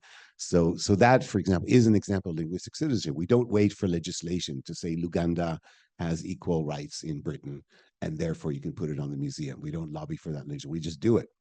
We set a project, we do it, and if there's issues, we figure them out, and then we see the benefit for all of those things that you mentioned in small, small scale, but it's step by step. So absolutely. But I'll say again, in doing that, we are already addressing. And what I'm saying is that not every text on multilingualism has to also list, and this, and this, and this, and the planet is jeopardized, and we have nuclear warheads, and we have wars in hunger, and so on. I'm saying, we can, by doing that, we are already connecting, in my view, to that space of critical discussion, even if we don't necessarily do that explicitly. So that means, it's up to different people to, that's about the design of our activism, but not about the principle. And the principle I completely embrace. As for the connections between the rural and the urban, so we already established that the issue of generation gaps applies potentially to both. We think of, Scottish Gaelic as a language spoken by older people, but that's not the case anymore. I think in Britain, an enormous amount of work has been done for some of the regional languages, in particular, Welsh, without a question, and Scottish Gaelic. In some ways, maybe more than even in Ireland. The more is not quantitatively, because obviously Ireland has a different status for Irish as a national language. But the people who engage with Scottish Gaelic, and certainly there's more day-to-day Welsh speakers definitely than Irish speakers. There's people who know Irish, but they know it as a language of schools, and sometimes they use it among themselves. But there's no doubt that Welsh is a much more alive, than Irish, which is a national language in a sovereign country, and here in a regional country. But also in the European political context, a lot of attention has been given to regional minority languages. Partly, I would almost say at the expense of what we call community or immigrant languages. And I say at the expense of, not that something was taken away from them, but that, they were kept out of the picture. So sometimes legislation or frameworks that were there for regional minority languages, autochthonous languages, were done explicitly with the exclusion of the other minority languages. Now, I've been accompanying these conversations with the academics who advise the European level political bodies for many, many years. I know this discussion very close up. And we're now, I think, have a generation of scholars and activists who are open-minded to looking at the comparison of both, and it's still controversial. For example, there's a volume that came out earlier this year, to which I contributed a kind of an epilogue, small contribution, but the research contributions there talk about why should we reserve the term heritage language for those who immigrated from elsewhere and their descendants, whereas autochthonous languages are something else. There are similarities because young people whose parents spoke Frisian, or it differs. I can't, Basque and Welsh are not quite comparable, but where that is the case, Occitan or Frisian, they're also, they're interested, and there's an issue similar cross-generation communication, and they feel connected and co-owners of that language, but they're not necessarily fluent in it. That's quite similar to many second or third generation speakers of Cantonese in Leeds or whatever. So these two are heritage languages. But the interchange is I think can be very, very productive, because the definitions and the different treatment or consideration that is given to them, or the consideration of one and non-consideration of the other, is based on this kind of claim to authenticity of regional autochthonous languages. So what you refer to, I think, generally as rural languages, and generally it applies. Here and there's a small town, and in Wales they're a bit bigger, but yeah, generally it's kind of rural. So the idea of an autochthonous language is you have precedence, historical precedence over somebody else in a territory, and that entitles you to certain rights and makes you authentic. And that's been the basis of the argument. Now, I grew up in a country where everybody's still arguing who has the historical precedence and whether that, entitles them to more or less authentic claim. It's not a good discussion. If you can avoid it, avoid it. I can tell you that. And it doesn't always lead to violence, but it's not a constructive discussion, in my opinion. The issue is we have a culture there, and there are certain things, and there are certain entitlements or certain wishes and certain practicalities, and how can we make it work?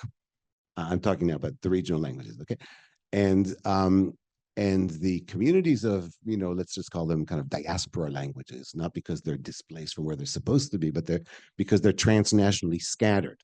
So you have Kurdish-speaking communities in Leeds and Liverpool and Manchester, but also in Berlin and in Frankfurt and in Brussels and so on. And they're connected with one another through social media, through visits, through mobility, and so on. So they're connected through an awareness of somewhere where they came from, which was their territorial origin, sometimes, but not always. They're connected through the fact that they know there's other communities elsewhere, but also through a sense of belonging to where they are now, respectively. So they're actually the opposite of this claim to territorial precedence. I was here first and therefore I'm entitled. They say, I'm here now, but what I claim is not based on where I am now. It's where I was before, but it's still important to me, and it doesn't erase where I am now, but it's not linked to just where I am now because it's linked to where other people are now, which is not where I am. So it's a completely different approach, and yet that doesn't erase or give more or less entitlement, in my opinion, because the practicalities at the end of the day are the same. We have a language we feel attached to. We want opportunities to develop it. We want the ageism that you addressed, the cross-generation communication, alive and healthy family relations in that respect. We want, as you addressed, the non-discrimination against that, to put it on. So all of these things are in common. But I see a trend certainly in the scholarly activism, activist scholarship of actually converging and coming together, much more so than I can see at the political level. Now, whether that will succeed in impacting the political lever in this day and age, I don't know. I mean, that's back to the question that was asked before. It's hard for me to make those kind of predictions, but I don't see that moving yet in that direction, fortunately. Shall we take one more question from the room? Yeah, thank you. Over there. And then return to the questions online if we have time. We'll see how it goes. I'll give it to you. I just wanted to ask, out of interest, how many instances of receptive bilingualism you came across in the Manchester project? By receptive bilingualism, do you mean simply because the term is used in different ways? Just to clarify, for example, my example with Czech and Polish. So one person speaks Czech, the other person speaks Polish, and they can understand one another each by speaking their language. Is that what you mean?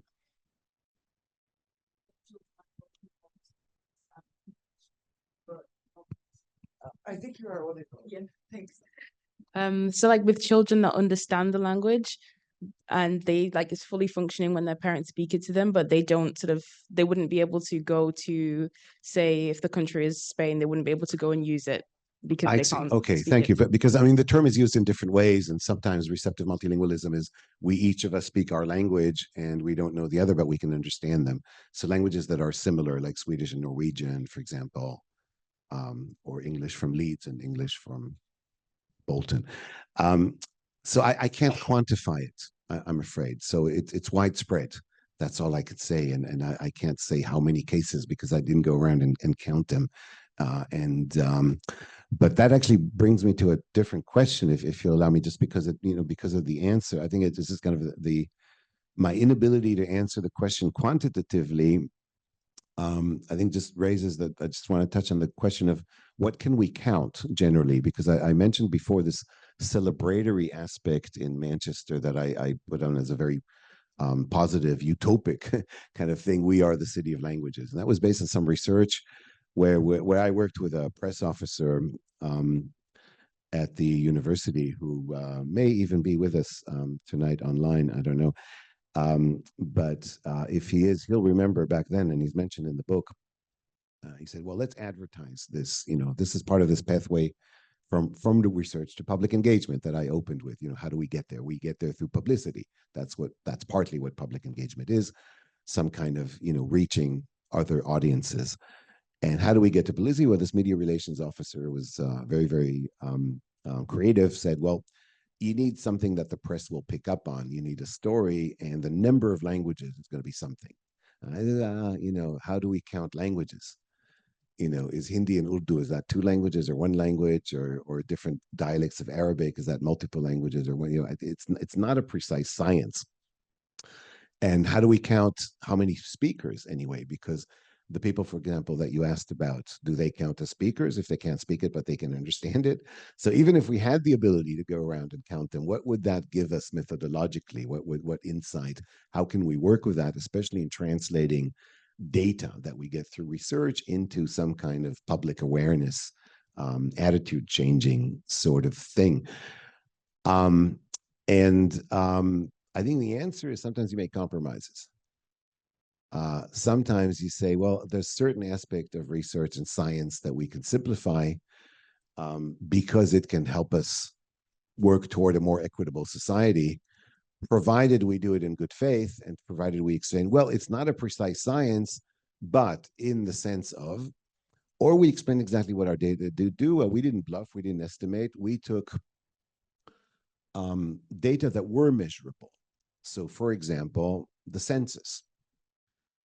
But the census doesn't really tell. I mean, some people have criticized us for saying, there's 173 languages documented because there's the census and the school census, and there's interpreter requests. Every time that wonderful healthcare system in central Manchester hospitals, who not just saved my life, but also, cater to 150 different languages. Every time there's somebody requests an interpreter, it's recorded. Somebody asked for an interpreter in, say, Urdu. We happen to know that many times the interpreter comes for Urdu, but then they start the conversation, they shift to Punjabi. And that we cannot record quantitatively because we're not always there. We just know anecdotally. But what we can record is, or we can count, is the recorded request was for Urdu. And there's so many in this hospital and so many in that hospital. We don't know whether people who said in the census that their home language, or it's called, the census is a very problem because it's a very, very ambiguous question. What is your main language? I remember the first time seeing that, I didn't have a linguist all my life. I didn't know what's my main language. Depends, inside the home, outside the home, and writing and reading, and whatever. So so many people answered it in different ways, and clearly the results were not accurate. For example, Romani, I think their census 2011 recorded 18 people in Manchester. I personally knew about 130. So, Jamaican Creole, I think we had something like 15 recorded in Manchester. There's hundreds, if not thousands. But we report it for what it is. It is a declaration made by a citizen on an official piece of paperwork. That doesn't mean that they speak a different language or another language. That, we don't know that, but we know that the declaration they made on that day in the census is that they speak Punjabi. So, and that we can count. Now, we didn't pretend that reflects the whole of reality, but it's still an extract of reality. And so that, I think it's important exactly in these things, because the quantitative data are, sometimes things that we can work with. Sometimes they're not important. Sometimes it's very difficult to get to. But again, I'm afraid that on that particular question, I can't give any quantification. Yeah, so we're kind of approaching the end of the event, and there are about 4 more questions online, but 2 of them refer to linguistic citizenship. So if you want to read this one and this one together and maybe answer. Would you like to read them? Yeah, oh, sorry. Yes, of course. Yeah, sorry. So thank you, Professor Matras. I look forward to reading your book. Question: sorry, I have the wrong. That's my flexos. How useful have you found the notion linguistic citizenship in bringing awareness to your research participants in how they use language in and outside institutional contexts?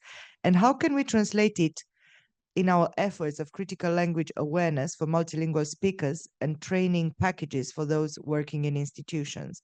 And the other question that refers to linguistic citizenship is, thank you for this insightful talk. I was wondering how you relate the impact of public engagement from multilingualism researchers on policymaking to the potential of linguistic citizenship.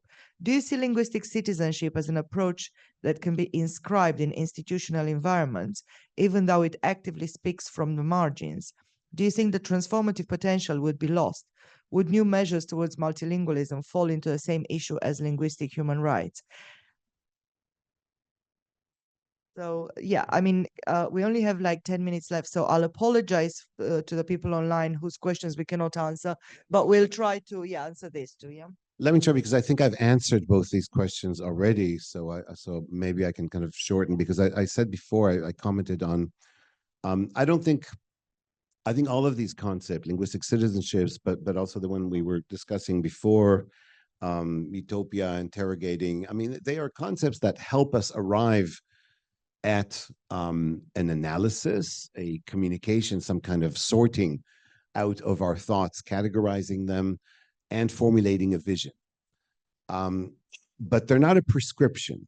That neither of them nor working together are they a prescription that we can say, aha, the key is linguistic citizenship, that has to be in all the policy papers, and then we're good. It doesn't work like that in my view. So these are just all kind of inspiring concepts. They more than anything else, they instigate us to think a bit differently than what we've been thinking before. And so they add yet a new layer, and another innovative layer of thinking. And that's how I think we make progress. So the simple answer is yes. You know, the analytical literature, the scholarly literature that's been out there about linguistic citizenship is almost always related to some form of activism. So the two go together. So yes, as I was saying at the very beginning, to get from research to public engagement to policy, we need to somehow become activists, and we need to navigate that carefully. And that's why universities are problematic, because they're so obsessed with their reputation and control these days that they sometimes see activism as a reputational tool. Oh yes, we've done a lot for society. We can put in an impact case study, get a lot of money for it if it worked. But sometimes they see a risk. Ooh, we're going against the government. Somebody's going to be unhappy with us. And then then they shut you down. And it's very difficult to anticipate, in my experience of a few years. Sometimes it changes. This person resigns as vice president of the university, somebody else comes in, and all of a sudden the whole policy changes, which is, what institutions do. And it's very difficult to rely on universities to have stable, sustainable social values. That's my experience. So it's difficult to navigate that path. And so linguistic citizenship gives us not a recipe, not a prescription, but it gives us a kind of a toolkit, of compass-like toolkit to say, yes, we have a duty and obligation and interest and legitimacy to somehow combine research insights with activism, which means reaching other audiences, but also communicating some kind of utopia, as in the not yet but desired, and try and sketch a pathway at multiple levels. And it also tells us we can do it bottom up and not have to wait for policymakers to contact us for our expertise. That's controversial. So not everybody subscribes to linguistic citizenship, and that's why I do have a kind of an emphatic yes to the question, because it's not self-evident. And not only is it not self-evident, I have had obstacles put in my way. For example, I mentioned the question on the census, and when we figured out with our team, this is not fit for purpose, we have to do something about it. We have a responsibility. We started communicating. Need a cup of tea, I think, no? We started communicating, this is not right, and we can do better, and started contacting the Office for National Statistics, and they didn't respond. So we started asking members of parliament to write letters, and the city council to write letters, and they did. And we said, this is in the interest of the city and other cities to get it right. And the reactions were mixed, because we had, some scholars saying, right, I want to come along. I'm interested. I've also looked into this. But we've had others saying, stop. You're not supposed to, you sit there in your place, you wait in your office. If they want you, they'll contact you. Or they said, I'm in Cambridge. And in Cambridge, the way we work, we contact our graduates from our colleagues who are now in Whitehall. And nobody else has access to them, you foreigner. They didn't use that, whether that was kind of the subtext. That's how we work in Cambridge. In Cambridge, we contact Whitehall, and that's not your business. So it was mixed, and it was quite tense. And you can imagine there was quite a bit of friction around that. It wasn't an easy ride.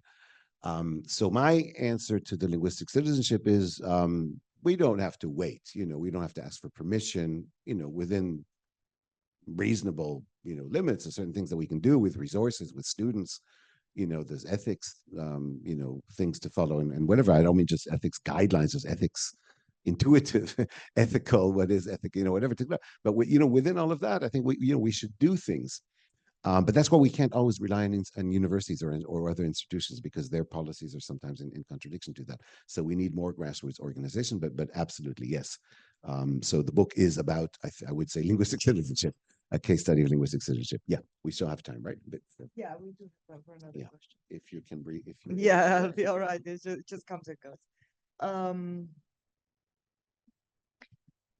So, okay, you answered these two. So we are here. We have two more. The one about AI technology, we haven't addressed that yet. Yeah, and then there's another one. So I'll read this one just in case. Do the AI Okay. because otherwise we'll forget again.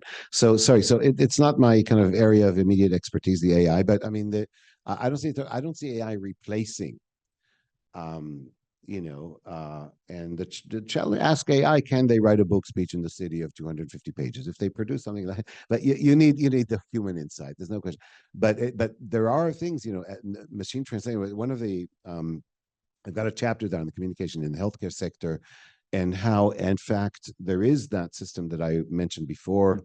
Central Manchester hospitals, set up for interpreter requests, interpreting and so on, different languages. But there's also a lot of initiatives that people take simply spontaneously on both sides, that is practitioners, healthcare professionals, and patients. And we've got testimonials there. And a patient says, well, yeah, I know I can get an interpreter, but that takes a long time, whatever. So I know enough English. And if I don't, I just go on Google Translate and I help them. And the pharmacists or the doctors, they say, yes, I can get an interpreter, but sometimes it's quite awkward and they're over the phone and I don't quite understand the delays and they get cut off. So sometimes I can actually go on various tools and we can make it work. So people make use of those tools and they're there and they improve. They're yet another instrument that one can use for that communication. But I don't think they replace everything. They're just an interesting addition to the portfolio. I think you will have time to take the last one that has been already displayed. So could you speak a bit more to the university aspect of the book? Current funding restrictions mean that teaching across subjects is becoming more limited as courses are cut for having too few, especially international students. And research funding is being restricted more and more to those areas where there is strong financial support from the private sector. How do you see the genuinely civic university working differently? And what might be the effect of different funding models? For example, higher student fees, more direct government funding through UKRI, on what a university's priorities are for teaching, research, and engagement? That is perhaps one of the most challenging questions of the evening, and I'm a bit out of my depth there because I don't pretend to put forward a whole revised model for higher education. Although I did say in a kind of a side note before somewhat polemically, we need to tear it all down and build it over again if it is to function in the real civic thing. But there's no doubt that there's a funding crisis in UK higher education, and the funding crisis is in the position of higher education in society. So we need to start. It's not just a funding formula. We need to start with a conversation about what are universities and their value to society, because we've allowed this to go down the road of destruction and self-destruction with universities. I alluded to that before, accepting the logic that a university degree is primarily there to improve your earning potential. And that's not what it should be. Now, particularly around languages, there's a big difference between Britain and continental Europe, for example, which is tightly linked exactly to this issue of how many people take up languages in schools. Because in countries like Germany or the Netherlands, where foreign language teaching is compulsory in secondary school, you need teachers. You always need a pool of teachers. And universities are the one that supply the majority of those teachers. So you always need language degree programs in universities.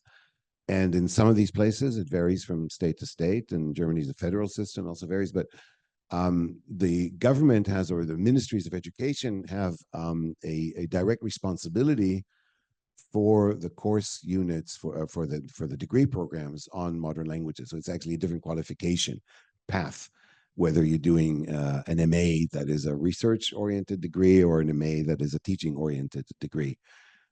And that means that there is always a government interest and a stake in maintaining these degree programs for languages. That doesn't apply to linguistics. Necessarily, it doesn't apply to languages that are not offered on the normal school curriculum. But on the other hand, we have states in Germany and other places in Europe, Sweden, for example, here and there in the Netherlands, at local level. So we have places where the so-called community languages, so the languages that are called community languages in this country, are actually part of the curriculum now. So they're offered at the same level, perhaps not not as compulsory subjects, not as intensively, not for everybody, not across the board, but they are offered in the same kind of, within the same kind of curriculum framework. And as I was saying before, I think in this country they should be. So we should have Urdu and Polish, at the same level as we have French and Spanish. I think that would increase the uptake, because right now, if you look at the uptake of languages at weekends through volunteers, it's high and it's enthusiastic, more so than the uptake of certainly of German or Italian at universities and secondary schools. So that would be one way.